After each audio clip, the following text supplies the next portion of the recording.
Monsieur le Président de la République, en prenant l'option d'organiser ce conseil présidentiel, vous avez choisi de communiquer et d'échanger avec l'ensemble des forces vives de la nation sur les questions relatives à la gestion des recettes issues de l'exploitation des hydrocarbures qui intéressent tant toutes les couches sociales de la population.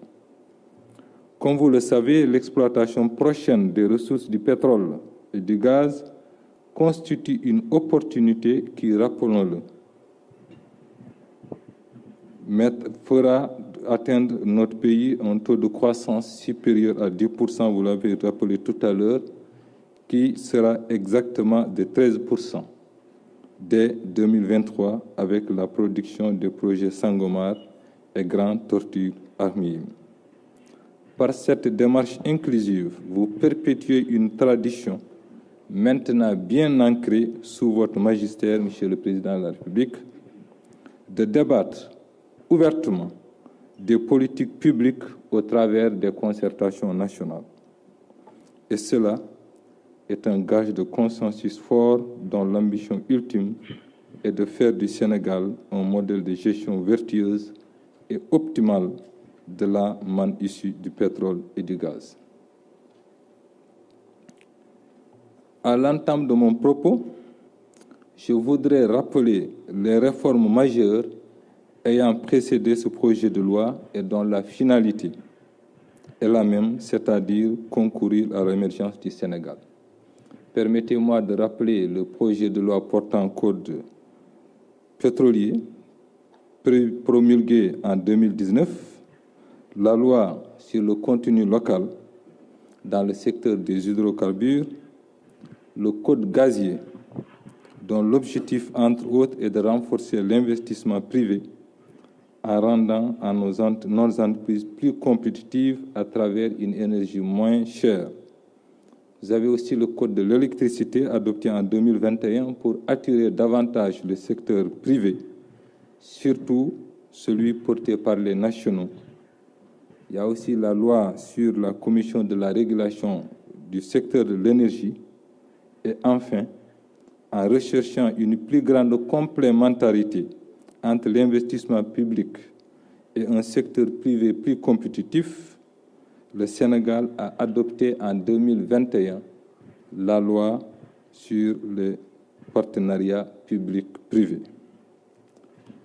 Excellences, Monsieur le Président de la République, distingués invités, l'utilisation des retombées du pétrole et du gaz pour le bénéfice exclusif du peuple est consacrée par la Constitution, notamment en son article 25.1, je le cite, « Les ressources naturelles appartiennent au peuple. Ces ressources sont utilisées pour l'amélioration de ses conditions de vie. L'exploitation et la gestion des ressources naturelles doivent se faire dans la transparence et de façon à générer une croissance économique, à promouvoir le bien-être de la population en général et à être écologiquement durable. » Fin de citation. Par ailleurs, je l'ai rappelé tout à l'heure, l'article 5 du Code pétrolier adopté en 2019, déjà en 2019, le Code pétrolier avait prévu que les modalités de gestion et de répartition des recettes issues de l'exploitation des hydrocarbures sont déterminées par une loi. Déjà en 2019, Excellence, vous avez eu cette vision. Monsieur le Président de la République, chers invités, le présent projet de loi, qui découle logiquement donc de la Constitution et du Code pétrolier, comprend 23 articles répartis en 5 chapitres. Mais ce projet est articulé autour de 4 principes fondamentaux, des principes majeurs. D'abord, c'est l'interdiction de toute cession anticipée des ressources d'hydrocarbures. En plus, la loi exclut toute hypothèque sur ces ressources sans dérogation aucune. Ça a été votre volonté, Monsieur le Président de la République, d'insister sur ce premier principe fondamental, de façon à assurer la pérennité, disons, de notre activité. Le deuxième principe, il est tout aussi important, c'est la budgétisation intégrale des revenus tirés de l'exploitation des hydrocarbures. La totalité des revenus tirés de l'exploitation des hydrocarbures sera intégralement budgétisée. À ce niveau, toutes les recettes dans le budget de l'État seront enregistrées dans le budget. Et ces recettes, on l'a rappelé tout à l'heure, comprennent les impôts sur les sociétés versés par ces grandes compagnies, la part de l'État, bien évidemment, dans les profits pétroliers, parce que l'État est partie prenante de ces investissements, les dividendes de la société Petrosen, Mamoudou l'a rappelé tout à l'heure, tous les impôts et les dividendes payés par ces sociétés internationales et tous autres droits et taxes issus de l'exploitation des hydrocarbures. Un troisième principe fondamental, c'est la création d'un fonds intergénérationnel. J'y reviendrai. Et le quatrième principe, c'est la création d'un fonds de stabilisation. Donc, fonds de stabilisation, fonds intergénérationnel, budgétisation intégrale et surtout, le principe fondamental, c'est l'interdiction de toute cession anticipée des revenus tirés du pétrole et du gaz. La loi suggère la répartition justement de ces revenus suivant 3 destinations majeures. Un maximum de 90% des recettes projetées, je dis bien un maximum, de 90% des recettes projetées chaque année va abonder le budget général, c'est-à-dire la loi de finances de chaque année. Un minimum de 10% sera destiné au fonds intergénérationnel. Je dis bien un minimum de 10%. Ensuite, on a le fonds de stabilisation qui va donc capter le surplus des recettes constatées à la fin de chaque trimestre, résultant de la différence entre les recettes projetées et les recettes effectivement encaissées. Au fin de doter ce fonds de stabilisation de suffisamment de ressources, la loi a prévu aussi que dans les 6 premières années de l'exploitation, à partir de 2023, un comité d'experts proposera un pourcentage de recettes pour abonder ce fonds. De plus, il sera proposé, sur autorisation du président de la République, la possibilité de pouvoir souscrire à des instruments de couverture pour permettre au pays donc d'être résilient en cas de choc défavorable. Concernant justement l'utilisation de ces fonds, j'ai rappelé tout à l'heure que les 90% donc vont abonder le budget général de l'État.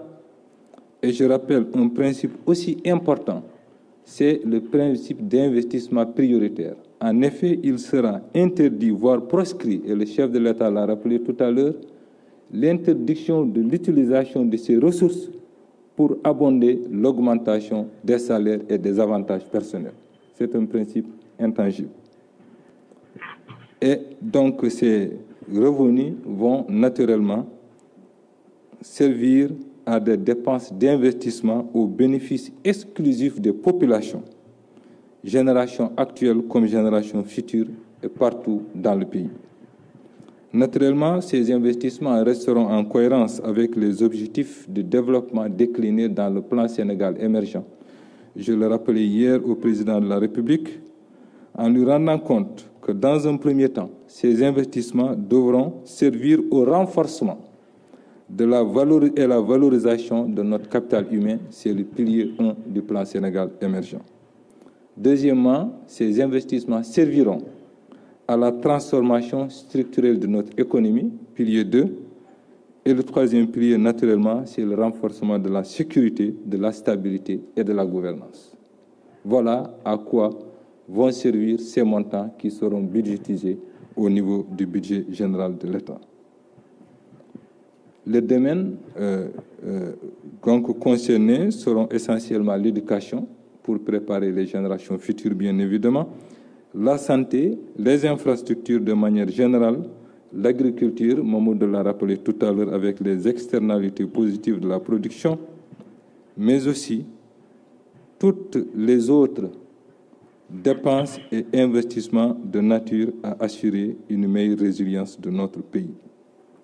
Ces dépenses aussi, permettez-moi de le rappeler, seront fixées dans la loi de finances sur la base des orientations du document de programmation budgétaire économique pluriannuel qui est toujours présenté à l'Assemblée nationale dans le cadre du débat d'orientation budgétaire.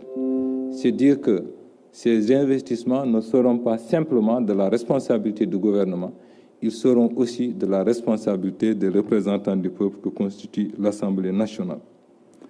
Et afin d'assurer une bonne gestion et la transparence des recettes d'hydrocarbures, la programmation et le suivi de ces dépenses seront fixés aussi et retracés d'abord sur les projets annuels de performance et de programmes budgétaires, mais aussi dans les rapports trimestriels d'exécution budgétaire destinés aux députés et au public. Et enfin, nous doterons l'Assemblée nationale de moyens de contrôle de ces autorisations de la loi de règlement qui comprendra désormais cette loi de règlement une annexe particulièrement importante qui va présenter l'exécution des recettes d'hydrocarbures ainsi que des dépenses associées dans le budget de l'État, notamment le fonds de stabilisation. Excellences, Monsieur le Président de la République, distingués invités, le fonds intergénérationnel, donc après la dotation de 90% du budget au niveau du budget c'est revenu autant pour moi au niveau du budget général, le fonds intergénérationnel devrait capter le minimum de 10% de ses recettes. Et ce fonds sera destiné à tenir disponible une épargne pour les générations futures. C'est ça son rôle. Il permet, ce fonds, à ces générations de disposer de ressources suffisantes pour assurer le développement après la fin de l'exploitation de ces ressources d'hydrocarbures. Ce fonds devra investir ainsi dans des projets pouvant produire des rendements à long terme. Nous avons ensuite le fonds de stabilisation qui va prémunir le Sénégal des risques de volatilité des recettes d'hydrocarbures, parce que quand on parle de recettes d'hydrocarbures, nous avons deux composantes essentielles, une composante prix et une composante production. Les prix, nous ne les maîtrisons pas, ils sont fixés à l'international, donc naturellement, nous devons toujours être préparés donc, à faire face en cas de choc défavorable. Bien évidemment, la production aussi pourra chuter, pourra baisser. En tout cas, il pourra évoluer en fonction des circonstances, surtout, disons, en cas de choc, disons, qui ne serait pas prévu. Mais ce fonds, donc, devra disposer de produits financiers à faible risque et suffisamment liquides pour assurer une disponibilité immédiate de la trésorerie. Ces deux fonds, intergénérationnels comme de stabilisation, seront dotés chacun de son propre comité d'investissement dont la composition et les modalités de fonctionnement seront fixées par décret. Le comité d'orientation stratégique du pétrole et du gaz, COS-Pétrogaz, qui est présidé naturellement par M. le Président de la République, valide la stratégie d'investissement de chaque fonds. Un aspect tout aussi important, Bassirou, il s'agit bien évidemment donc de la réduction des comptes sur les gestions des recettes d'hydrocarbures. À ce niveau, le contrôle et l'audit sont étant des exigences fortes de notre population. La loi prévoit également un dispositif transparent de suivi et de contrôle de la gestion des recettes d'hydrocarbures.